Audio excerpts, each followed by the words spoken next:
What's up, guys? My name is TechnoTuner, and I'm back again with an update for my Archfiend deck profile.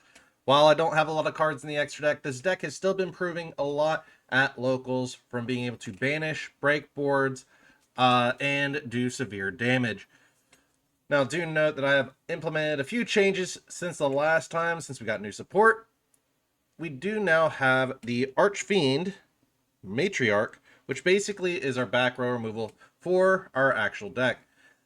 These monsters ensure a lot of problems for our opponent, but make it very easy for us to turn around and get an OTK going, if not being able to go ahead and push for a lot of damage in general.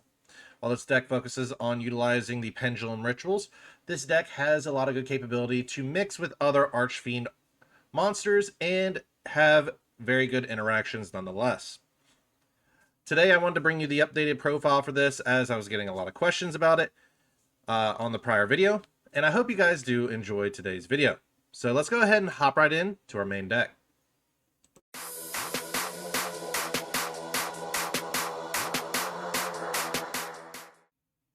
All right, let's go ahead and start off with the monsters. We're going to start off with the rituals.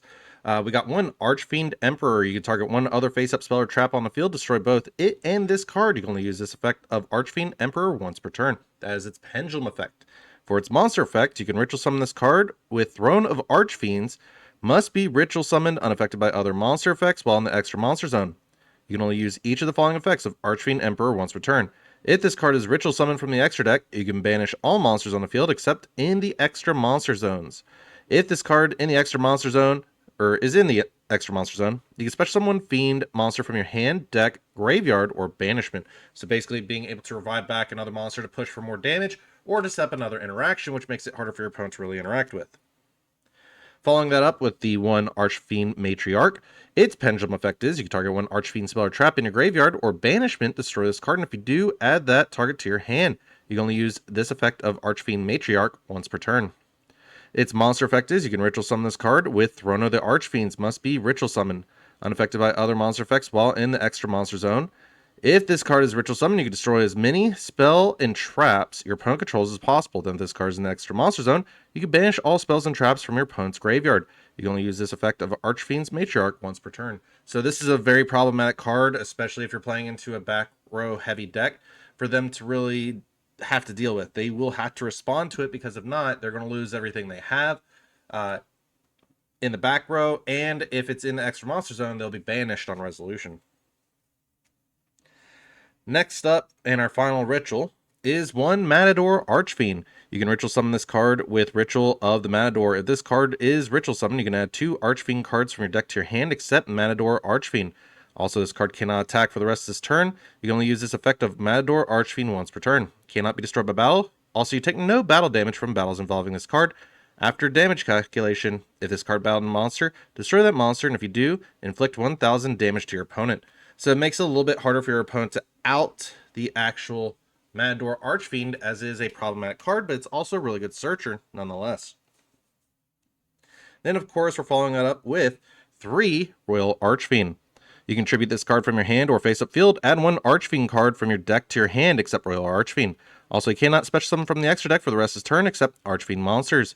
But you can normal summon 1 Fiend monster during your main phase this turn, in addition to your normal summoner set. You can only gain this effect once per turn. When your ritual monster is destroyed by battle while this card is in your graveyard, you can special summon this card. You can only use each effect of Royal Archfiend once per turn. It's a really good way of getting extra damage on the board, but it's also a good way to tribute and add a necessary ritual card, or not ritual, Archfiend card from your deck to your hand to help you start your combos. Of course, we're going to follow that up with 2 Highness Archfiend. If this card is normal summon, you can banish 1 Archfiend card from your graveyard, add 2 Archfiend cards from your deck to your hand, except Highness Archfiend. Also, you cannot special summon from the extra deck for the rest of this turn, except Archfiend monsters. When your ritual summon monster is destroyed by battle while this card is in your graveyard, you can special summon this card. You can only use each effect of Highness Archfiend once per turn. This card is a really good card in general, as it does let you get 2 for 1, basically. You normal summon it, banish a card from your graveyard that's an Archfiend card, and then get to add 2 Archfiend cards that can further help supplement your combo, which can really help kick off your plays. But sorry, trying to adjust the brightness here. I know it's hard to see with the glare. But Let's turn it off, actually. There we go. It's a lot better. While this deck is a lot more interesting to utilize, Highness Archfiend is basically just a great extender and a good way to further implement the changes necessary for your deck. Of course, we're going to follow that up with 2 Archfiend Heiress. If this card is sent to the graveyard by card effect or by being destroyed by battle, you can add 1 Archfiend card from your deck to your hand, except Archfiend Heiress. You can only use this effect of Archfiend Heiress once per turn, so making it a little bit more difficult to get procced off if it's hit by Call by the Grave or something else, but Archfiend Heiress is still a good searcher nonetheless if it is sent to the graveyard. So basically being able to use it for a ritual summon or anything along those lines, or if it's popped by card effect, it can help get us going a little bit further. Then, of course, we're going to follow that up with 1 Duke Archfiend. Gains attack equal to its level times 200.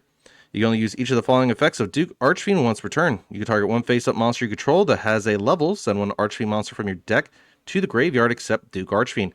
And if you do, increase that monster's level by the level of that sent monster.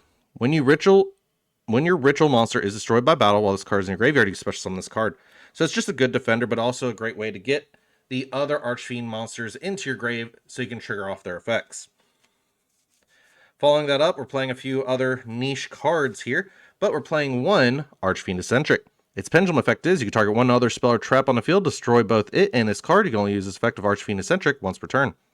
You contribute this card, then target 1 monster on the field, destroy it. You can only use this effect of Archfiend Eccentric once per turn. This is just a really good monster, and it's a light fiend as well that works well with Highness Archfiend, but doesn't lock you directly into Archfiends. This is a good way if you want to go into Fiendsmith with this deck. Archfiend Eccentric is a really good starter for that play.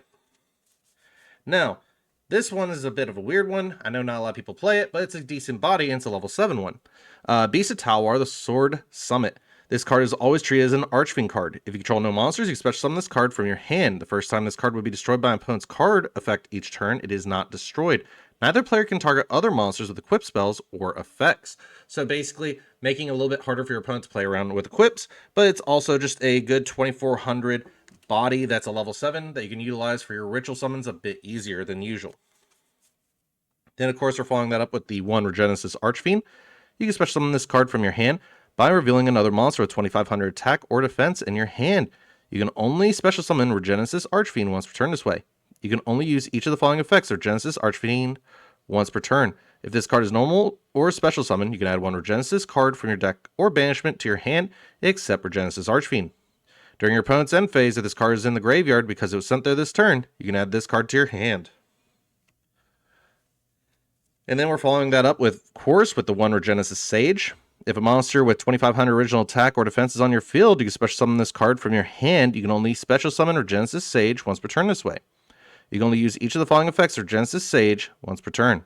When your opponent activates a card or quick effect, you can send 1 other Regenesis card from your hand or face-up field to the graveyard, negate that activation, and if you do, destroy that card. During your opponent's end phase, if this card is in your graveyard, because it was sent there this turn, you can add this card to your hand. So just a great way to get an Omni-Negate on board that can allow you to trigger off your Regenesis Archfiend to get it back to your hand if you need it. And then, of course, the final monster that I'm playing that is not a hand trap is 1 Boyo the Dawn's Light. Monsters in the leftmost or rightmost main monster zones cannot be destroyed by card effects. You can only use each of the following effects of Boyo's Dawn's Light once per turn. If this card is in your hand, you can target 1 Fiend effect monster you control, negates effects. If you do, you special summon this card. If this card is sent to the graveyard, you can add 1 Mutiny in the Sky from your deck to your hand. So basically, it's just a great way to get the fusion of Loose the Dusk's Dark out onto the field, but it's also just a great way to get some recycling back for some of the monsters that you have in your graveyard that you need. It's also just a good level 3 extender if you need it. But aside from that, the only hand trap I'm currently playing is 3 Ash Blossom and Joyous Spring. This card's just basically generic enough to where it can help if needed, but it's also a great way if I want to go into a level 6 play. For example, the level 6 Archfiend Synchro monster. I can't remember what it's called right off rip, but it's a decent card nonetheless for this deck, as it is considered a Skull Archfiend. Anyways, that's all I have for the actual main deck monsters. Let's go ahead and hop right into our spells and traps.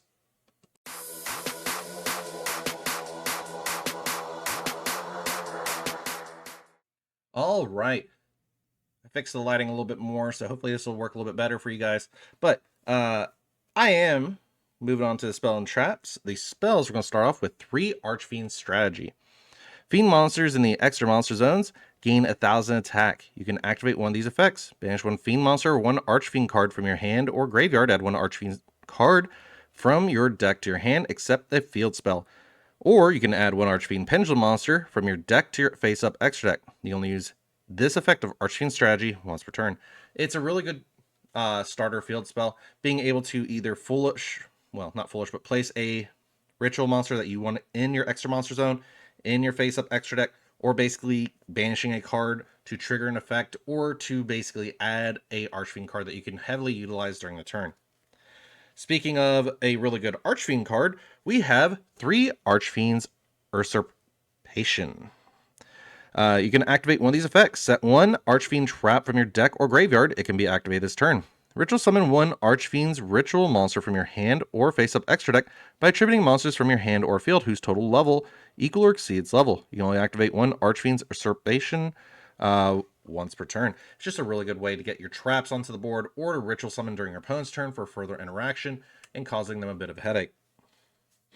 Now, to follow up for some of the other rituals spells, we're playing 1 Throne of the Archfiends. Ritual summon 1 Archfiend ritual monster from your hand, face-up extra deck, graveyard, or banishment by attributing monsters from your hand or field whose total levels equal or exceed its level. During the standby phase, if you have Archfiend Emperor in your face-up extra deck, you can add this card from your graveyard or banishment to your hand. You can only use this effect of Throne of the Archfiends once per turn. We're also following that up with 1 Ritual of the Matador. This card can be used to ritual summon Matador Archfiend. You must also tribute monsters from your hand or field whose total levels equal 6 or more.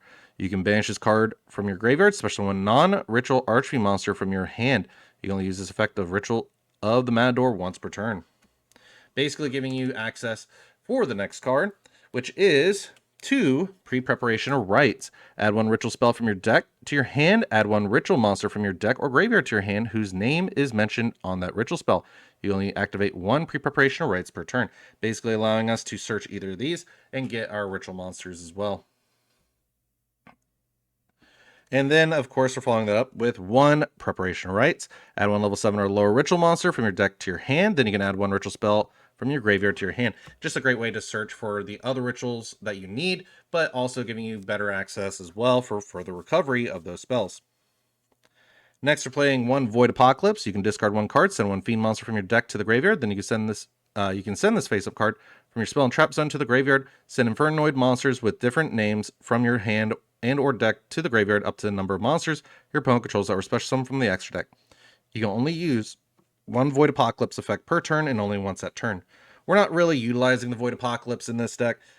For the secondary effect, we're basically utilizing it to discard a card, send a Fiend.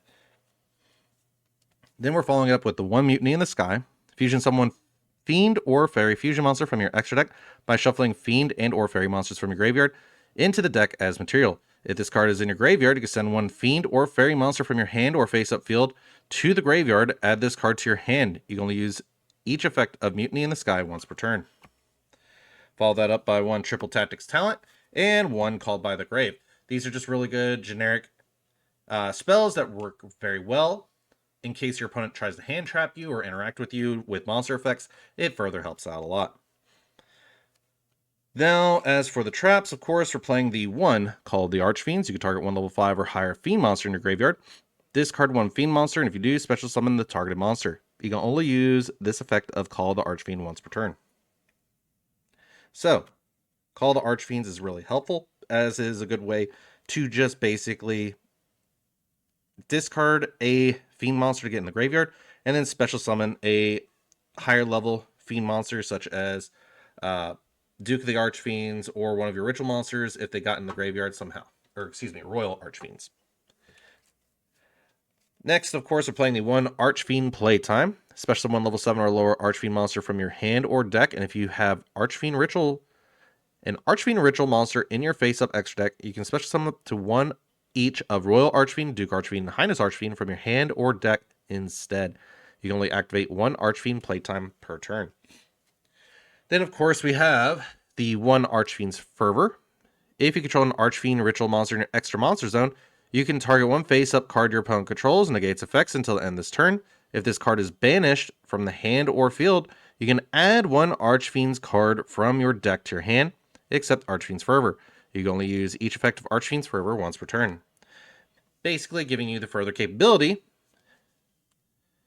to make it to where you get effect negation on your opponent's cards, which can really hurt them nonetheless. You can also add an Archfiend card from your deck to your hand, which is very helpful if it's banished from hand or field. So basically not making it a dead card. Sorry, I kind of read it and then it just went through my head. But finishing up, of course, we're playing the 3 Infinite Impermanence as our final hand trap and trap of the deck, as it functions as a great way to get some further board negation and further board breaking capabilities if you're going second but have no cards on field, but you need to really negate that main monster that's going to cause you a lot of headache. Anyways, that's all I got for spells and traps. Let's go ahead and hop right into our extra deck.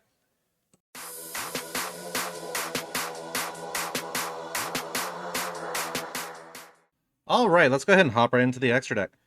We're playing the 1 Aerial Eater, 2 Fiend monster with the same attribute. If this card is fusion summoned, you can send 1 Fiend monster from your deck to the graveyard. If this card is in your graveyard, you can banish 2 level 6 or higher Fiend monsters with the same attribute as each other from your graveyard, except Aerial Eater, special summon this card. You can only use each effect of Aerial Eater once per turn. Just a great way to foolish another Archfiend monster if you need to. We got 1 Loose the Dusk's Dark, 3 Fiend and or Fairy monsters in your graveyard. Monsters in your leftmost or rightmost main monster zones cannot be destroyed by card effects. You can only use each of the following effects of Loose's Dusk Dark once per turn. You can target 1 card your opponent controls and send 1 Fiend or Fairy monster from your deck to the graveyard. And if you do destroy that card, if another card or cards you control is destroyed by card effect, except during damage step, you can target 1 card in the field and destroy it. Really good board breakers nonetheless. Further helps get more stuff into the graveyard to focus on and work with. Then, of course, we're playing the 1 DDD Stone King Darius. 2 level 3 Fiend-type monsters. Once per turn during other player's turn, you can attach 1 Exceeds material from this card, target 1 Dark Contract you control, and destroy it. And if you do, draw 1 card. If this card battles an opponent's monster during damage calculation, attach 1 material from this card. Make this card unable to be destroyed by that battle. Destroy that opponent's monster that battled it after damage calculation. And if you do, inflict 500 damage to your opponent. It's just a great way to get around some of the problematic cards your opponent's giving you with a good rank 3 engine, basically being able to beat over an opponent's monster, which can further help. Then, of course, we're playing the 1 number 11 Big Eye. 2 level 7 monsters, since most of our rituals are level 7, and our Royal Archfiends is as well. Once per turn, you can attach 1 material from this card, then target 1 monster your opponent controls, take control of that monster. This card cannot attack the turn this effect is activated. So a great way to just steal an opponent's monster if you need to. Then, of course, we're playing the 1 Dynamondo. 2 monsters, including a ritual monster. If this card is special summoned, you can target 1 card on the field and 1 ritual monster in your graveyard. Shuffle both into the deck.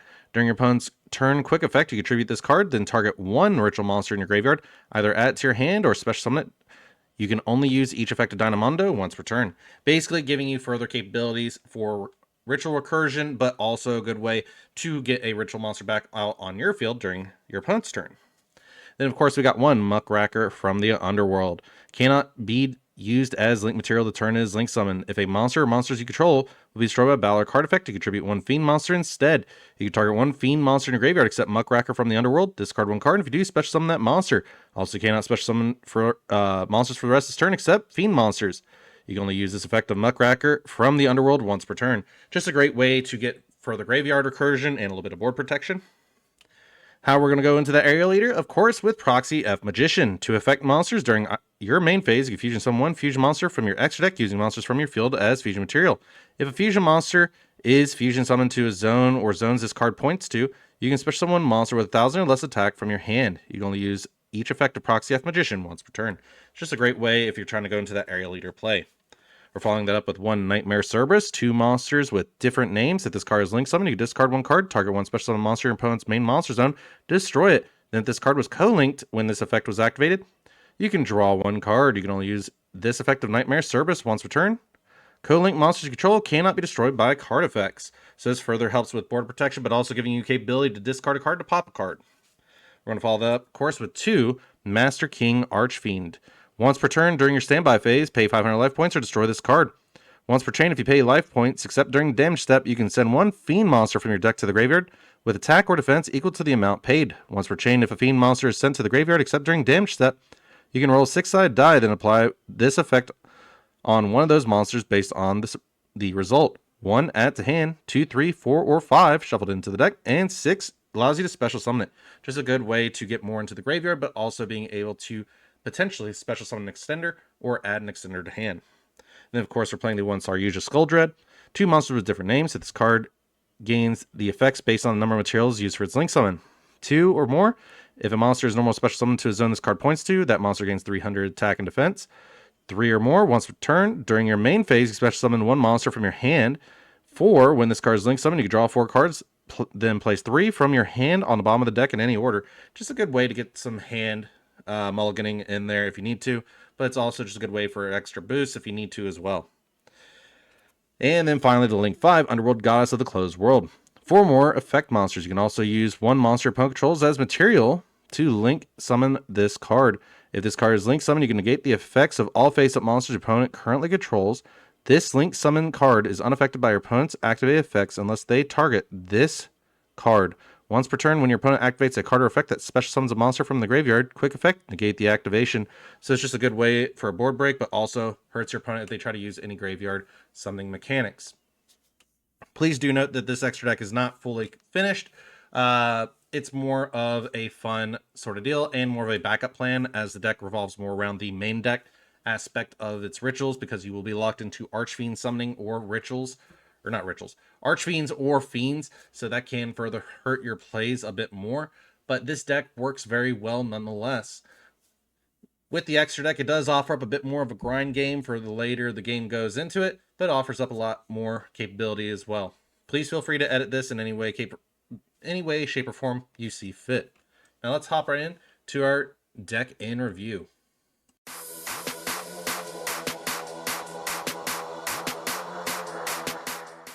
All right, so what's so good about the deck? Well, it offers up a lot of good capability for Archfiends. Change the deck as a whole into something that's more aggressive, more board breaking power, more OTK capable.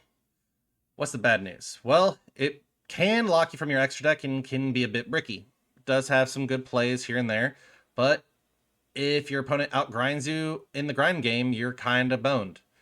Is this deck a lot of fun? Heck yeah, I enjoy it a lot. I got a lot of inspiration from Jesse Cotton and my friend at the card shop who loves playing this deck. While this deck has a lot of good capabilities, there's some engines I would like to incorporate and maybe change a bit. Fiendsmith engine would be really great because you can utilize your light fiends, such as your light archfiends, to get into your Fiendsmith plays, but also it's a great way to just get a summon negate on board. While it does lock you, if you get drolled, it can hurt you a lot more, but it does allow you to bait and ash if you need to as well. While this deck has a lot of good capabilities, it is more of a go second, punch, and try to break your opponent's board as fast as possible for an OTK. If you can't do that, you have to hope that you can survive the crackback. Either way, this deck is one of those few that I would pick up and play if I had to, for fun's sake. Is it a good rogue option? Depends on your locals. But I will say this much. If you're looking for a very fun deck to pick up, this one is the one for you. Has a lot of good opportunities to further improve, has a lot of good opportunities to incorporate some of the new Archfiend cards, and just incorporate a lot more board-breaking capability. If there is a board breaker deck that could do it all, I could see Archfiend being the one, or at least one of them. Anyways, guys, that's all I have for you today. I hope you enjoyed today's video, and if you did, please feel free to leave a like and subscribe, and I'll see you all in the next one.